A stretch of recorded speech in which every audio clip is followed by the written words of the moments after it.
Bonjour, bonjour. Dans cette nouvelle vidéo, on va voir ensemble comment intégrer un composant web avec WebDev. Donc, on commence tout de suite avec l'exemple déjà réalisé. On va voir comment le faire par la suite. Donc, on a ici notre page. Le composant, il est là. Donc, il est censé donc intégrer, disons, un exemple graphique du changement d'onglet, par exemple. Ça pourrait être une idée du menu.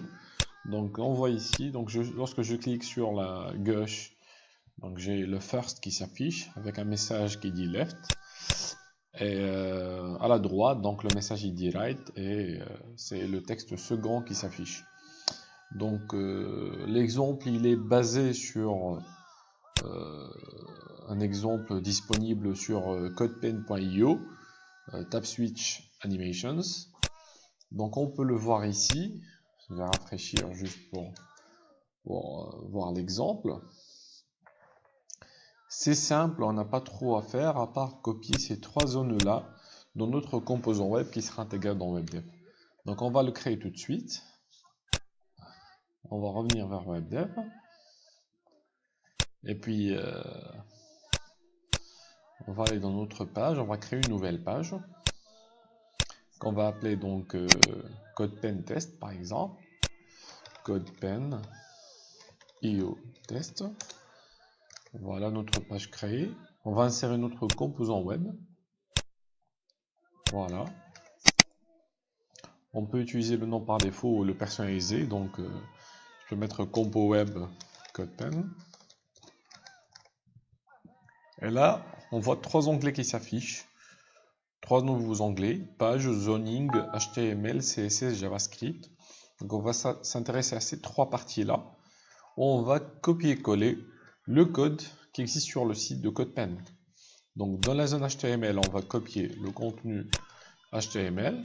Dans la partie CSS, on va copier la partie CSS.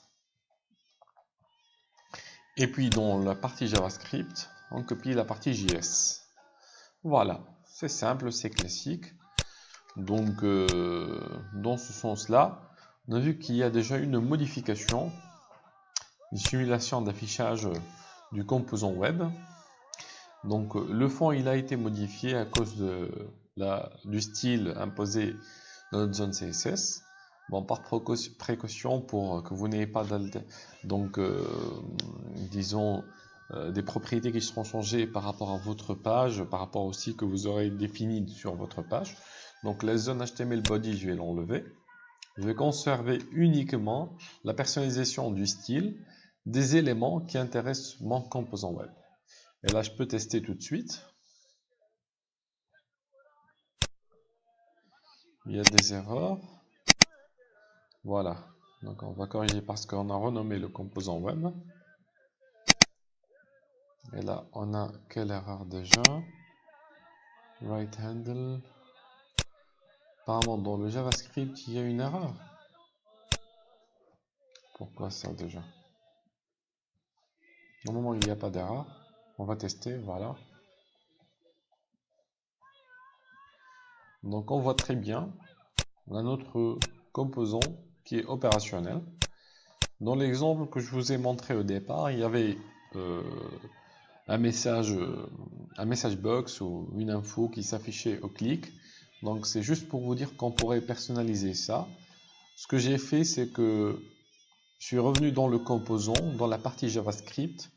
Donc on a deux actions déjà, deux event listener qui existent sur le right handle et le left handle et qui correspondent forcément au clic sur le petit rond gauche et droit.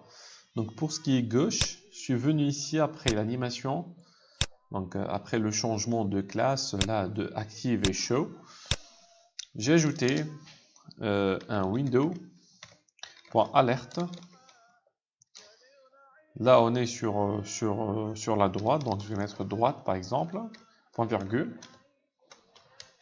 Et puis pour la gauche, je vais faire la même chose. Je vais ajouter ça. Je vais mettre gauche.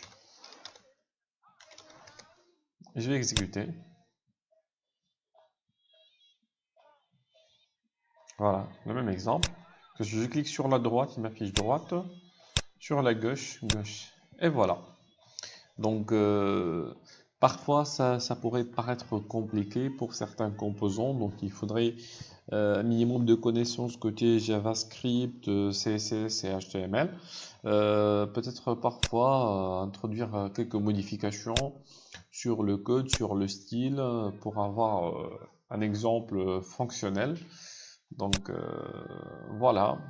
Si vous avez des difficultés avec certains composants et vous avez besoin d'aide, mettez des commentaires en bas de la vidéo et j'essaierai de vous résoudre la situation aussitôt que possible. J'espère que la vidéo vous a plu. Si vous avez des propositions pour d'autres vidéos, n'hésitez pas à proposer et surtout aimez la vidéo et abonnez-vous à la chaîne. À la prochaine.